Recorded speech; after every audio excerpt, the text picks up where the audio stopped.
राष्ट्रवादी शरदचंद्र पवार पक्षाच्या युवती प्रदेशाध्यक्ष सक्षना सलगर यांनी गोविंद बाग येथे शरद पवारांची भेट घेतलेली आहे.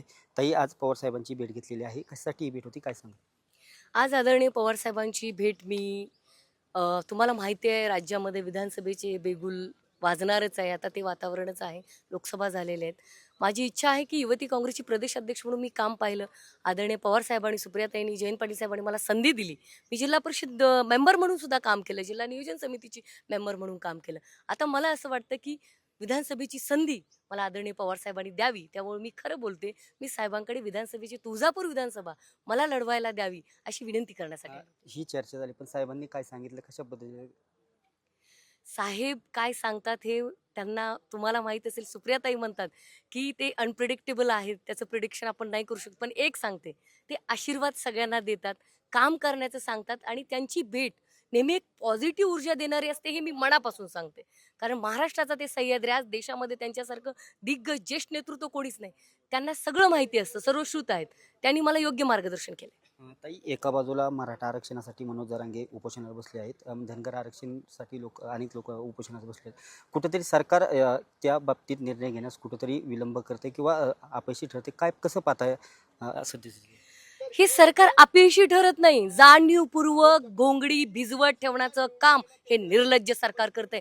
काय गरज आहे हो यांना मराठा ओबीसी वाद लावण्याची? आज मी ओबीसी मुलगी आहे, धनगर समाजाची मुलगी आहे. आमचा समाज कुठेही कुठल्या समाजाला विरोध करत नाही. तो उलट मराठा समाज आपला भाऊच आहे. धनगर समाज असेल, मुस्लिम समाज असेल, लिंगायत समाज, वडार समाज असेल, 18 पगड जात्या महाराष्ट्रात गुण्या गोविंदे नाते या महाराष्ट्राचा बिहार करून निवडणुका जिंकण्याचं षडयंत्र बीजेपी, भारतीय जनता पार्टी, देवेंद्रजी, शिंदेजी आणि अजित पवार हे घालतायत असं आमचं मत आहे. कारण तुम्ही बघा, आज छत्रपती शिवरायांचा पुतळा पडतो तर ह्यांचे निर्लज्ज मंत्री म्हणतात काहीतरी चांगलं होणार आहे. ह्याच्यापेक्षा निर्लज्जपणाचा कळस काय असू शकतो? आणि मी नाही, या देशाचे सुप्रीम कोर्टाचे सरन्यायाधीश चंद्रचूड साहेब म्हणलेले आहेत, हे सरकार नपुसंक आहे, शंड आहे आणि शंडांना भूमिका नसतात. हे भूमिका नसलेल्या सरकारला गाडायचं काम 18 पगड जातीचे लोक करतील. कारण हा महाराष्ट्र गुण्या गोविंद्यांनी नांदणार आहे. हा संतांचा महाराष्ट्र आहे. हा पंतांचा कसा झाला कळलंच नाही. त्यामुळे हे सहन केलं जाणार. एका बाजूला महिलांना अनेक क्षेत्रात महिला पुढे गेलेल्या दिसतात, परंतु विधानसभा असेल किंवा लोकसभा असेल त्या प्रमाणात महिला आता पार्लमेंटमध्ये नाहीत. तर कशा पद्धतीने महिलांना आता संधी मिळावी, जेणेकरून जास्तीत जास्त महिला म्हणून कसं बघतात? अतिशय तुम्ही जिव्हाळ्याचा प्रश्न विचारला. मी एक मुलगी आहे, स्त्री आहे. या महाराष्ट्राला 33-50% आरक्षण जर कोणी केलं असेल ना, आणि या महाराष्ट्रामध्ये वडार समाजाची बाई सरपंच होते, पारधी समाजाची बाई आज माझ्या गावाची सरपंच आहे. डॉक्टर बाबासाहेब आंबेडकरांनंतर या महाराष्ट्रामध्ये महिलांचा उद्धार जर कोणी केला असेल, the one and only Pawar साहेब आहेत. 50% आरक्षण दाखवा मला कुठल्या राज्यामध्ये. आणि हीच धागा पकडत मला विश्वास आहे, मला सुद्धा विधानसभेची उमेदवारी मिळेल.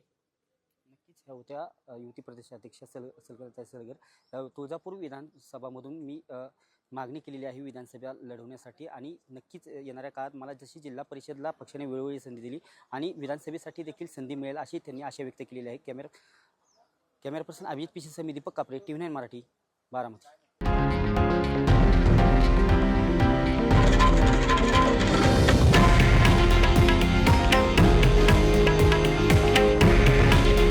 हे आहे देशातील नंबर 1 न्यूज नेटवर्क आणि आपण पाहत आहात TV9 मराठी. काळजी तुमची, हित महाराष्ट्राचं.